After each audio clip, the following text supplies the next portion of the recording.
Hai guys, back again with me Alpi Matondang di channel YouTube aku yang nggak banyak subscribe-nya, nggak ribet, nggak banyak cekune, dan nggak banyak editan karena memang aku nggak pandai gubrek, jeng. Jadi karena kemarin baru upload di Instagram tentang persahabatan aku sama Parwis dan aku ada sedikit ngomong masalah mengenai penjara. Jadi kayak banyak orang yang nanya gimana sih emang persahabatannya, sampai kan di situ ada aku bilang bahwa Parwis terbang dari Medan ke Jakarta untuk jenguk aku di penjara saat itu. Padahal kan istilahnya jauh loh dari Medan ke Jakarta, karena aku di penjara di Jakarta Timur gitu. Nah, aku bakal ceritain ini sama kalian, tapi mungkin pada saat nanti di pertengahan jalan aku ada mewek atau nangis, harap maklum, karena itu kayak buat aku nginget tentang hal kesakitan di hidup aku, tentang titik nol di hidup aku pada saat aku nggak pernah menyangka harus berada di posisi itu dan di tempat itu gitu loh. Jadi singkat cerita, awal mulanya itu berawal dari Instagram juga. Jadi kayak yang ada salah satu yang katanya artis gitu, berperan menjadi seorang cewek Batak, ngomong berbagai segala macam gitu kan. Nah, jadi aku ngerasa tersinggung dengan statementnya dia. Terus aku responlah dengan buat video, karena aku memang basicnya kan buat video-video lucu di Instagram gitu. Jadi aku respon dengan buat video, itu bukti bahwa penolakan aku nggak setuju sama apa yang dia omongin tentang Batak. Karena kan ini Indonesia, ngomongin Sara itu kan kayak yang sensitif gitu kan. Apalagi papa aku orang Batak, marga Matondang. Mama aku Batak juga, walaupun campuran Betawi. Mama aku Sinaga. Nah, jadi karena hal itu terjadilah masalah ini. Masalah ini semakin besar, makin banyak juga yang pansos di dalamnya. Mau itu artis ibu kota, mau apa segala macam, itu rame di tahun 2016 kalau aku nggak salah. Jadi seiring berjalannya waktu, terakhir tersudutlah posisiku, karena aku memang orang yang biasa yang nggak punya apa-apa. Nah, jadi permasalahan itu bergulir lama gitu kan. Banyak yang bantu juga, cuma kayak yang nggak ngerti bantunya gimana. Terus hingga ke satu titik aku harus dapat surat panggilan. Waktu itu dapat surat panggilan polisi dari Jakarta. Kalian bayangkan, aku dipanggil dari kepolisian Jakarta sementara aku kerja di Hotel Medan. Dan di situ aku memutuskan untuk resign dari kerjaan, dan aku juga memutuskan pindah ke Jakarta waktu itu. Tapi aku ke Bogor dulu, ke rumah kakakku, ke rumah kakak kandungku. Nah, aku bawa mamaku. Kita pindah berdua, bawa koper banyak kali waktu itu di bandara, dan ada orang bandara yang bantuin, yang kenal sama aku gitu kan. Kita pindah, ninggalkan kota Medan. Aku kayak yang udah nggak tahu lagi harus memikirkan apa tentang masa depanku, tentang kerjaanku. Yang penting masalah ini selesai gitu. Nah, pada saat di Bogor, aku memutuskan untuk kos di salah satu tempat di Jakarta, di Setiabudi. Karena Setiabudi itu dekat kali sama Polda Metro Jaya. Karena kan aku harus wajib lapor tanda tangan di Polda Metro Jaya itu 1 minggu sekali. Nah, jadi aku kos di situ. Waktu itu uang aku tinggal 3 juta. Karena dari Medan pun kemarin itu aku wajib lapor, terbang segala macam. Habislah uangnya, tinggal 3 juta. Dapat kos di Setiabudi, itu kan segitiga emasnya kota Jakarta, jadi kosan mahal. 2.400.000 satu bulan, sisa uang aku 600.000 waktu itu. Aku bertahan di situ, berharap ada endorse aku waktu itu. Aku cuma dibayar 200.000, cuma dibayar 100.000. Terus adalah followers aku yang punya perusahaan di Jakarta, aku kerja sama dia. Terakhir aku kerja segala macam. Nah, di Jakarta juga ternyata aku dilirik sama salah satu manajemen gitu. Manajemen dan Mamat Gardam dikontrak menjadi salah satu stiker untuk aplikasi Singapura. Nah, di situ mungkin si artis ini ngelihat, nih anak udah pindah ke Jakarta kok nggak mati gitu kan, kok malah makin berkarir, berkarya gitu. Nah, disitulah diambil momen lagi, dipakai momennya sama dia untuk dapatkan sensasinya lagi, masuk ke TV, mungkin diundang sana sini gitu. Jadi ya udah, akhirnya kontrak aku di aplikasi itu pada saat launching aku nggak ikut. Dan aku nggak tahu apakah stiker aku dijual atau segala macam, karena aku memang nggak tahu sama sekali waktu itu. Jadi aku balik ke Bogor ke rumah kakakku. Di situ datang kakakku dari Medan dan kita ngobrol tanpa sepengetahuan mama aku. Tanpa sepengetahuan mama aku ngomong sama kakak aku, mamanya si Ari, Muhammad Ari Indrawan yang berperan sebagai Uco. Dia datang ke Bogor, kita ngomong, ini kak kayak mana nih kak, aku besok harus disuruh datang ke Kejaksaan Jakarta Selatan. Dan di situ kan aku sempat dibantu sama pengacara ya, pengacara Jakarta. Jadi pengacara itu bilang aku harus masuk ke dalam sel, udah waktunya gitu, udah nggak bisa ditahan lagi untuk wajib lapor di luar. Ya udah, seketika aku nggak tahu harus mau ngomong apa lagi, nggak tahu mau ngomong apa sama mamaku, karena nggak mungkin juga aku bilang aku mau masuk penjara segala macam ya kan. Jadi sama kakakku, besoknya aku pakai baju rapi, pakai baju batik, celana kerja yang aku pakai di hotel dulu, pakai sepatu. Kakak aku dan Ari yang jadi Uco, kita naik kereta ke Jakarta, ke Polda Metro Jaya. Nah di Polda Metro Jaya di situ aku dicek kesehatan, di foto pakai yang di belakangnya ada tinggi badan itu, terus pegang gini. Aku udah feeling ini aku bakal masuk penjara. Ya udah, kakakku nunggu di luar, dia udah feeling, dia udah nangis. Waktu di kereta pun sebenarnya kereta itu kan padat di Jakarta, jadi kita saling pelukan sebenarnya bukan karena padatnya takut goyang-goyang. Kebetulan kita berdiri juga kan waktu itu, tapi karena memang kayak yang tau lah saling menguatkan, cuma nggak mau ngomong, takut nangis gitu.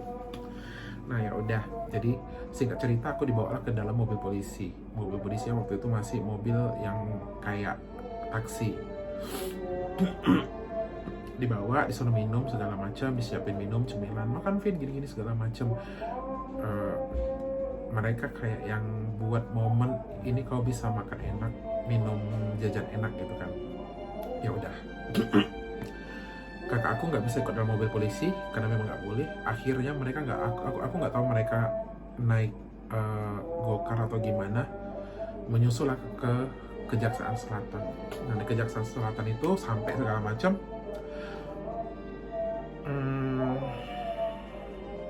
Apa ya, aku kayak yang ditanya-tanya lagi sama jaksanya segala macam, dan fix aku harus di sel pada hari itu.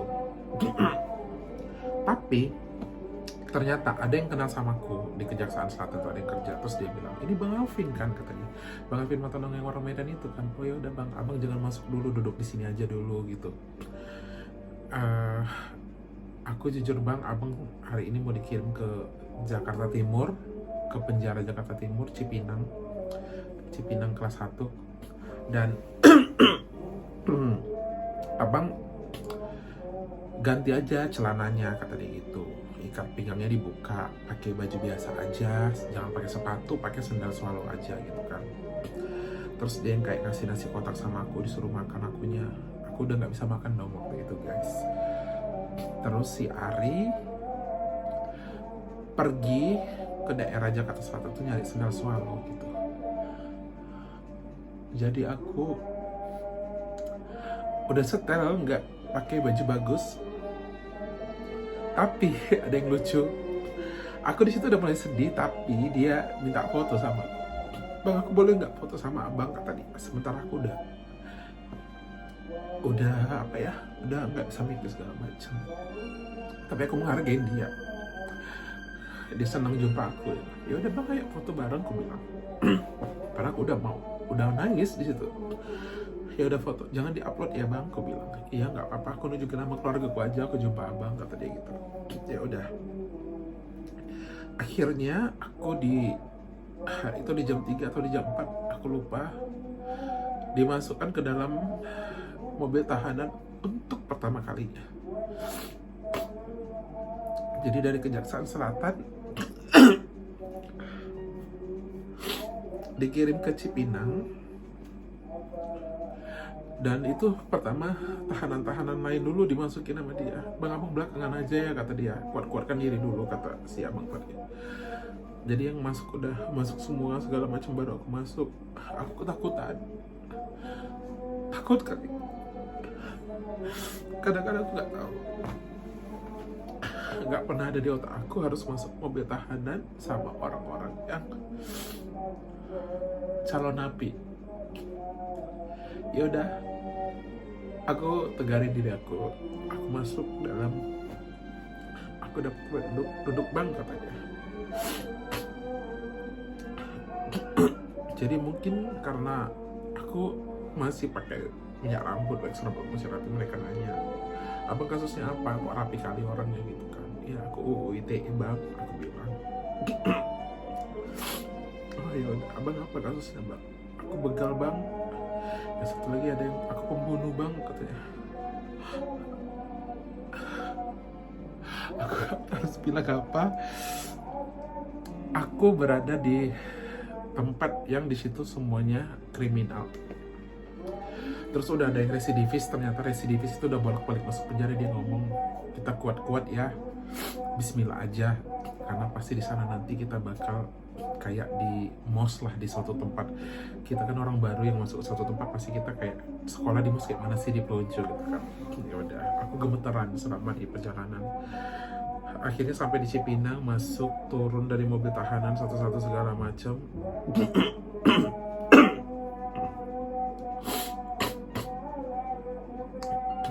Kita masuk dan disuruh telanjang. Disuruh telanjang karena memang harus dicek kan di badan kita ada bawa apa-apa gitu, nggak ada segala macam.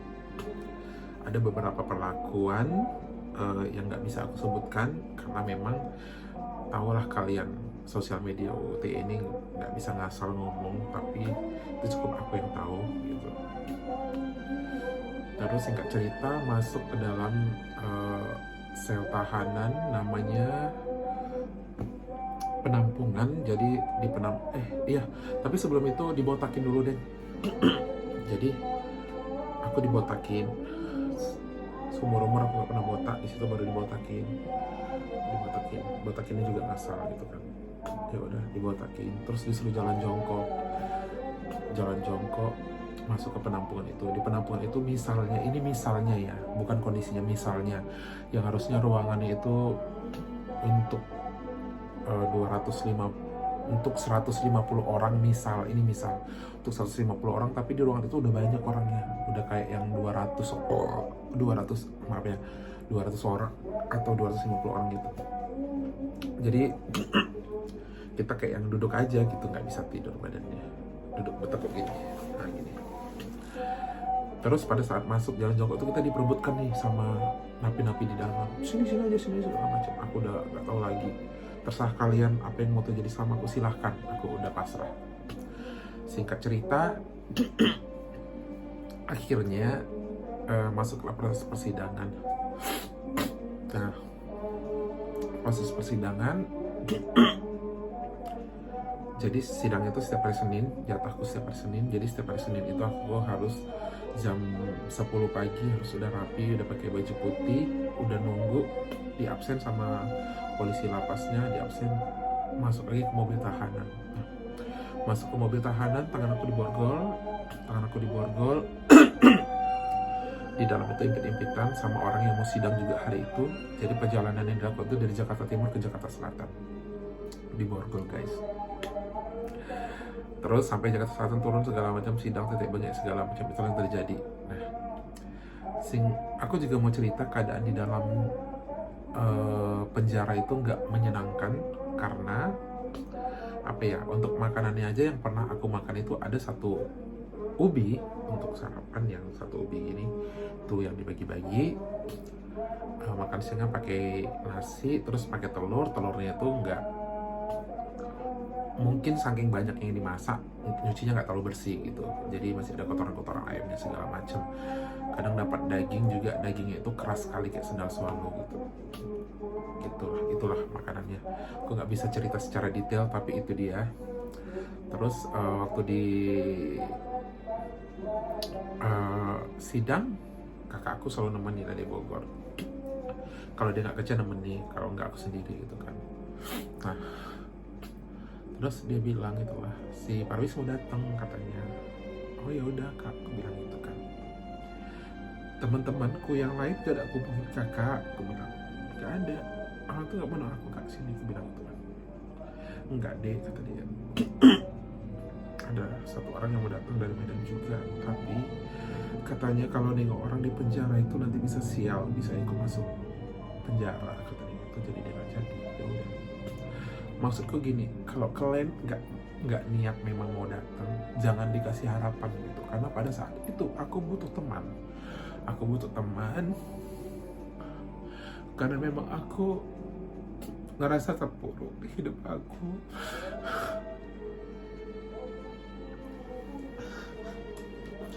Kan sampai aku gak pernah nyangka, aku masuk penjara, gak bisa ngelihat dunia luar.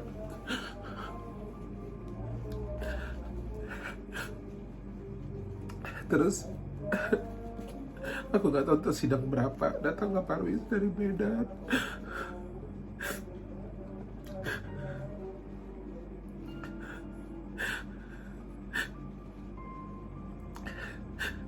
Jadi waktu sidang itu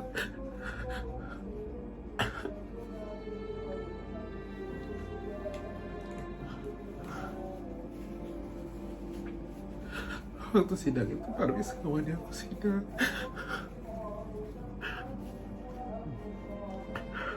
Bahkan di sidang itu aku sempat bercanda sama dia. Aku bercandain orang itu biar orang itu gak sedih deh kalau aku kayak gitu, pakai baju tahanan, tangan di borgol. Aku bilang sama orang itu, tengok orang hakimnya, judes sekali mulutnya kan. Aku bilang orang itu ketawa. Aku canda-canda biar gak sedih gitu. Tapi kakak aku di belakang nangis saja karena dia tahu aku sedang dijenguk waktu sidang.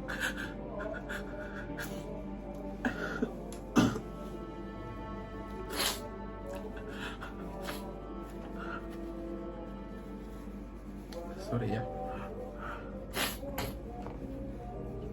Terus besoknya si Parwis datang juga.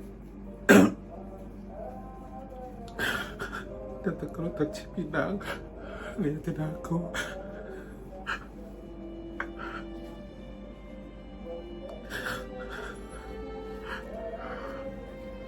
Rambutku masih botak.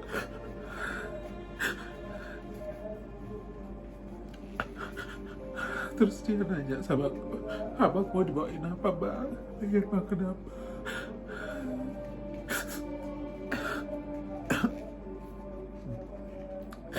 Dia kan tahu aku dulu waktu di hotel Kejabat dia suka KFC. Aku dibeliin KFC sama dia. Dibeliin ikan. Aku pokoknya makan enak waktu dia.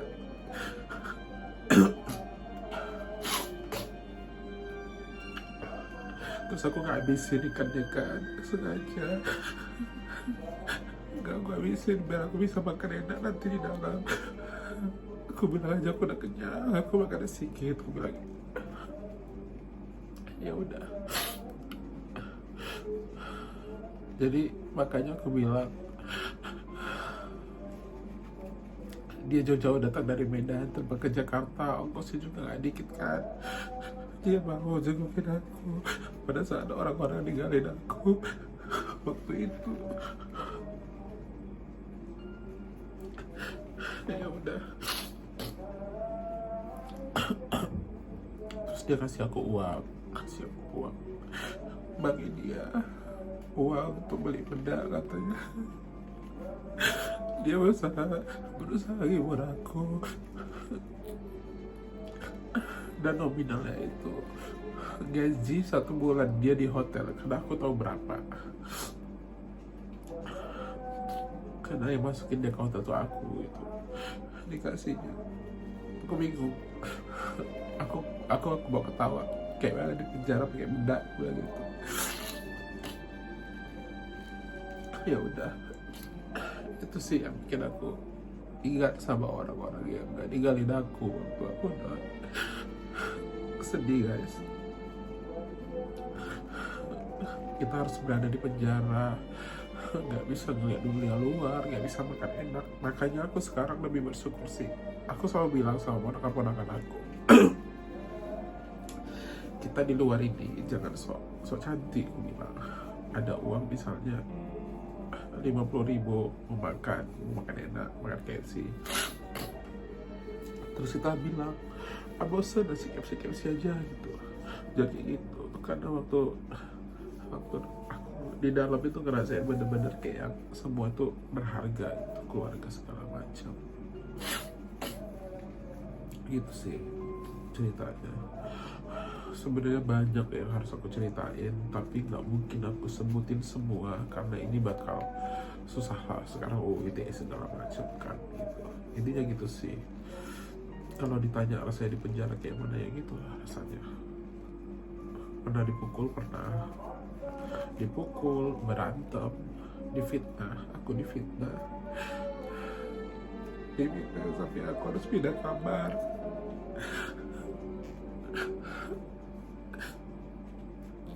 Karena kayak di dalam penjara itu siapa yang sampai kuat cari muka gitu-gitu, cari muka. Gak apa-apa menjalani semua. Dilecehkan aku pernah.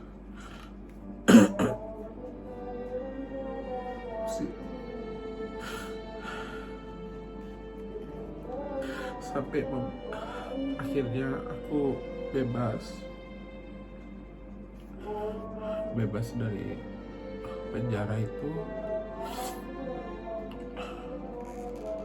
Aku ngeliat dunia luar itu kayak terpelongo sendiri gitu. Terus ngeliat mobil lalu lalang, aku pening kepalaku karena kan hampir 1 tahun aku di dalam nggak ngeliat apa-apa gitu sih. Terus aku kayak makan, kata kakakku, makan kayak orang kayak nggak makan selama berapa hari gitu. Semua aku makani karena rasaku enak, nggak aku temukan di dalam gitu deh. Terus banyak juga yang bantu aku secara finansial, ngurus ini ngurus itu, orang yang aku kenal. Aku cuma makasih banyak, aku ingat kok orang-orangnya. Itu sih guys. Afid, kalau aku nangis ceritanya karena memang ini membekas sekali di hati aku, membekas di hidup aku. Nggak pernah aku bayangkan sih aku ngerasain di dalam penjara. Ada beberapa orang juga yang ngejek-ngejek mantan napi. Gak apa-apa, memang aku mantan napi, tapi aku bukan napi pembunuh, bukan napi bukan. Aku memang berada di situasi yang salah aja waktu itu gitu. Dan gak semua mantan napi kok hina. Buktinya aku sekarang mantan napi, aku masih bisa berkarya, gak ngerepotin orang lain, aku bisa cari duit, bisa membahagiakan orang tuaku. Jadi kalau kalian lihat hidup aku enak, sebenarnya ada hal-hal di belakang yang banyak yang bisa kalian pelajari, gitu aja sih. Ya udahlah. Dan aku mohon maaf, video ini aku uploadnya ke YouTube aja, di Instagram cuma cuplikannya karena ya biar lebih enak aja gitu. Di Instagram kan aku juga ngejaga beberapa klien aku yang masih kerja sama aku. Alhamdulillah sih, walaupun aku mantan narapidana, tapi masih banyak klien-klien yang dari brand-brand besar yang mau pakai jasa aku, yang bukan jasa sama aku gitu. Ya itu guys, maafkan kalau aku nangis.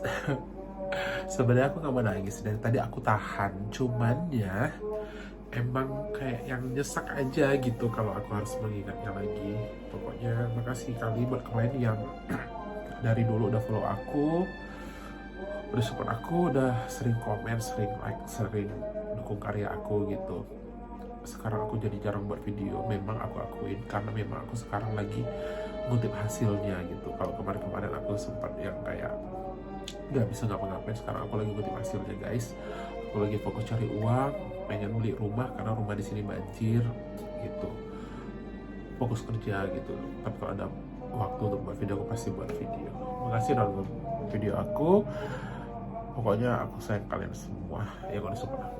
Bye bye.